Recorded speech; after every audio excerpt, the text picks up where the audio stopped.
الحمدللہ رب العالمین والصلاة والسلام علی سید المرسلین اما بعد فاعوذ باللہ من الشیطان الرجیم بسم اللہ الرحمن الرحیم۔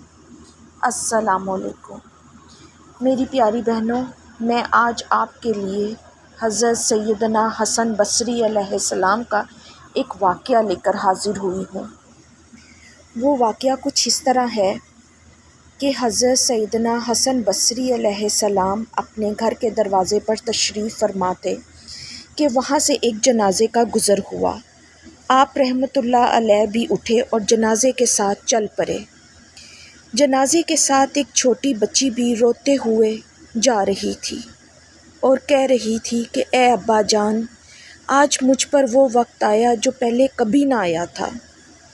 حضرت سیدنا حسن بصری رحمۃ اللہ علیہ نے جب اس بچی کی درد بھری آواز سنی تو وہ بھی اشک بار ہو گئے اور اس کی بچی کے سر پر ہاتھ پھیرا اور فرمایا، بیٹی، تم پر نہیں، تمہارے ابا جان پر وہ وقت آیا ہے جو پہلے کبھی نہیں آیا تھا۔ دوسرے دن آپ رحمۃ اللہ علیہ نے پھر اس بچی کو روتے ہوئے قبرستان جاتے ہوئے دیکھا تو وہ بھی پیچھے پیچھے چل پڑے۔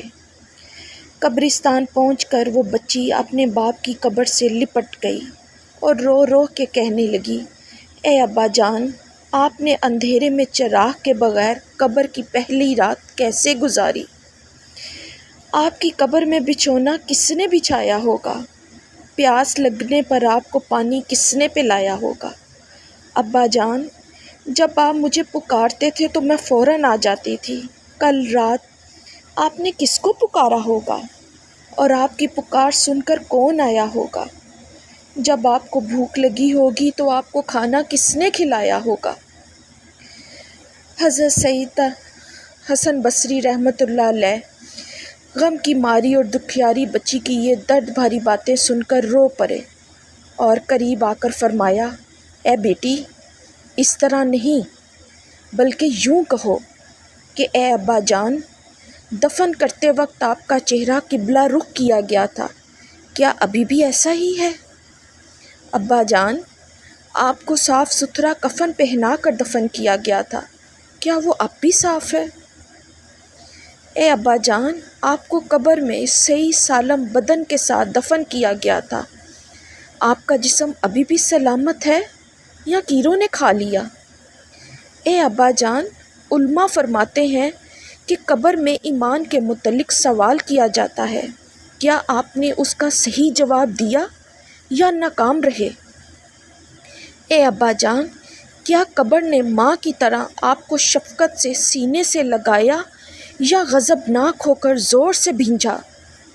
اے ابا جان، علماء فرماتے ہیں کہ مردے کے کفن کو جنت کے کفن سے یا جہنم کی آگ کے کفن سے بدل دیا جاتا ہے، آپ کا کفن کس سے بدلا گیا؟ ابا جان، علماء فرماتے ہیں کہ جب مردے کو قبر میں اتارا جاتا ہے تو وہ دونوں صورتوں میں پچھتاتا ہے کہ اس نے دنیا میں رہ کے نیکیاں زیادہ کیوں نہ کیں، اور اگر وہ گناہ گار ہے تو اپنے گناہوں پر پچھتاتا ہے، آپ کے ساتھ کیا معاملہ ہوا؟ اے ابا جان، کل جب میں آپ کو پکارتی تھی تو آپ میری بات کا جواب دیتے تھے، مگر آج میں کتنی بد نصیب ہوں کہ آپ کی قبر کے سرہانے کھڑی ہو کر آپ کو پکار رہی ہوں، مگر آپ میری کسی بات کا جواب نہیں دے رہے۔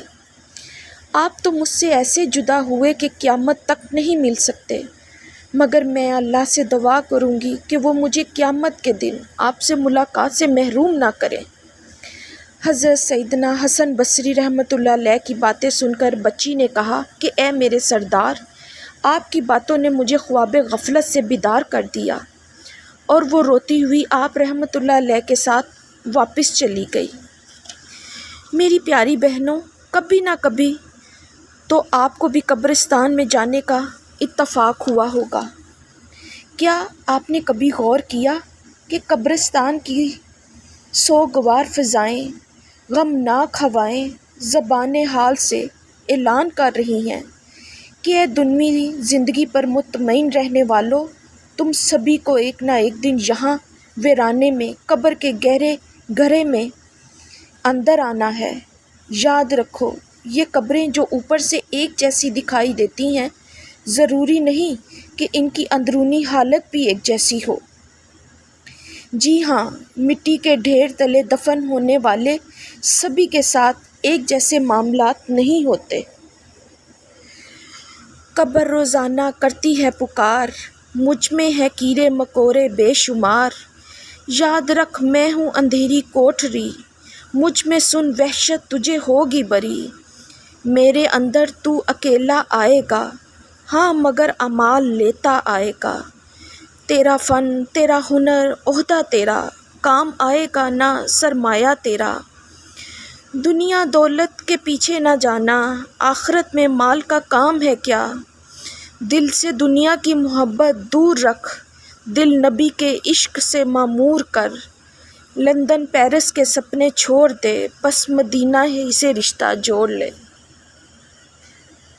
اپنی دعاؤں میں مجھے ضرور یاد رکھیے گا، اور اگر میری یہ ویڈیو اچھی لگے تو لائک ضرور کیجیے گا۔ اللہ حافظ۔